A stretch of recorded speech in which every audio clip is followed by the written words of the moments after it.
mga kabayan, nakakapagod. Ah,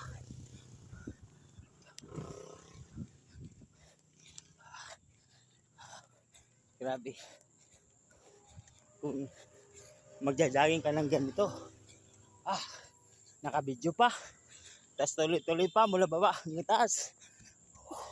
Grabe. Pero di bali, yung binubunga naman ito para sa sarili ko. Kaya ko mag-maintenance mga kababayan.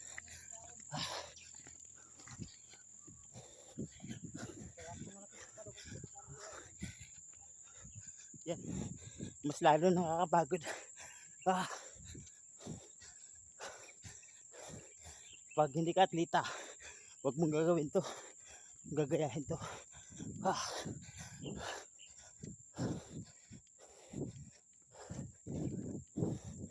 Ah.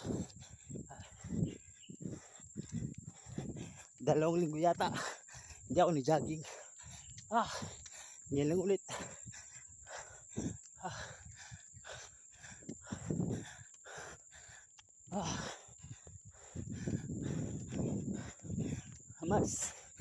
Mas tiisin ko yung pagod kaysa malumbo ako habang buhay. Pag nalumbo ka kasi, wala ka na silbi. Sisigaw-sigawan ka na lang. Kaya di bali, itong pagod ko, ilang minuto lang to, 1 oras lang mahigit, patas supo na, okay na. Isa, hindi ko to maranasan, hindi ko to maramdaman, pero habang buhay ka namang magdudusa, habang buhay ka namang magdudusa sa sakit na nakaupo ka lang, nakahiga ka lang, ayaw kong mangyari yung mga kababayan. Kaya di baling pagod, titisin ko to. Anin mo yung hindi ka napapagod na pagdating na araw, sisigaw-sigawan ka na lang, di ba? Kasi hindi ka na makalakad, hindi ka na makapunta sa CR pag gusto mo mag CR. Kaya di bali ito mga kababayan, 1 linggo mahigit, 2 linggo yata to bago ko to ginawa. Bago ko ginawa ulit, kaya grabe pagod. Pero di bali mga kababayan, di pwedeng tutuloy-tuloy kasi 2 linggo pahinga eh. Pag every other day o every day na nagja-jogging dito, walang problema to. Kahit tuloy-tuloy mula baba hanggang taas, tas pababa, wala rin. Pero 2 linggo na pahinga, ngayon na ulit nakapag-jogging, kaya grabe, hingal. Okay lang, para naman to sa pamilya ko, para sa mga anak ko, siyempre natural para sa asawa ko, di ba? Kasi normal lang sa mag-asawa na hindi magkakaunawan, hindi magkakaintindihan, pero sa uli kayo pa rin mag-asawa yung nagdadamayan. Yan ang katotohanan. Aminin man natin hindi, kahit anong away ng mag-asawa, kahit anong salita di maganda, sa dulo kayo pa rin magkakampi. Yung ibang tao wala yan, mabait lang yan pag may pakinabang ka. Pag wala ka ng pakinabang, wala yan.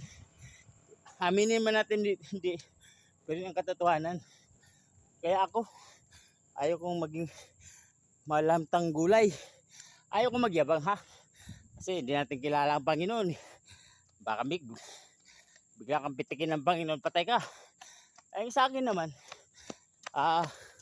naghahanda ako.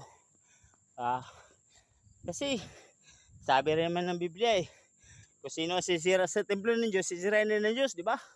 Kaya ang ginagawa ko mga kapatid, para hindi masira yung katawan ko, mag-jogging ako mga kabayan. Kahit hirap, titisin ko. Yan mountain bike yan Hirap makakyat. Tao pa kaya na mag-jogging. Apoy. O, kapoy daw. Kapoy. Pero hindi mahalaga yun. Para sa sarili niya yun, mga kababayan. Pagdating ng araw, pagpatuloy niya yung ginagawa niya, nagbabike siya, mga lumpo na yung mga kakilala niya, siya maliksi pa rin. Kasi nag-exercise. Ayun o. Ayun o. Hirap na hirap. Pero at least sinisikap niya, di ba? Oh. Yan ang kagandahan sa exercise, mga kababayan. Ah. Ah.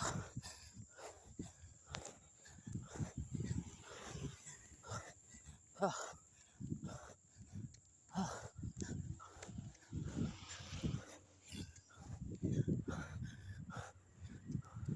Ah.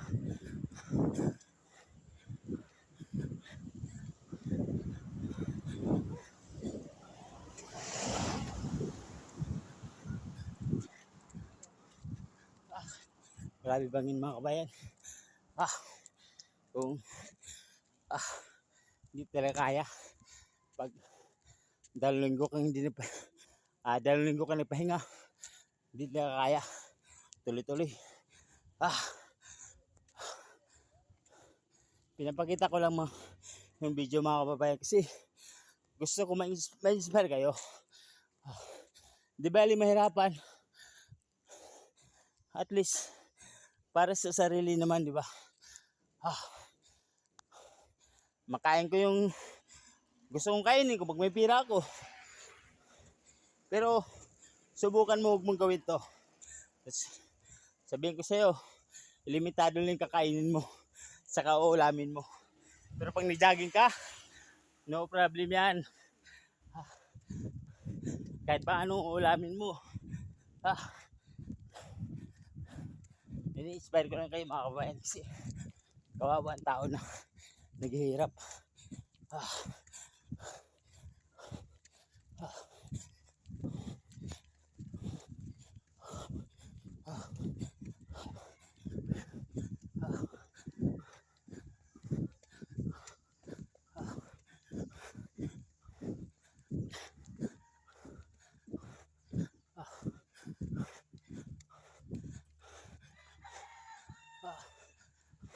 Ayun, no, yung mga bike, hirap na hirap ang kahon.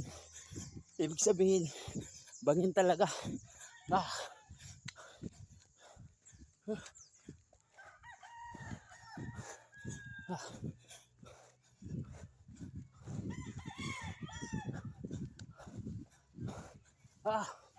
Pahinga muna. Sabi,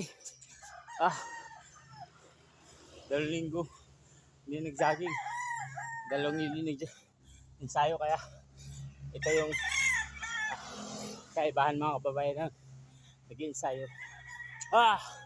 Kasi si sparring, bugbog sila dito. Kung ganito forma, hinihingal, bugbugin ka ng boksingero walang abilidad na malakas yung hininga niya. Yan ang katotohanan. Yun ang kagandahan sa taong nag-exercise, mga kababayan. Kasi talaga condition katawan mo.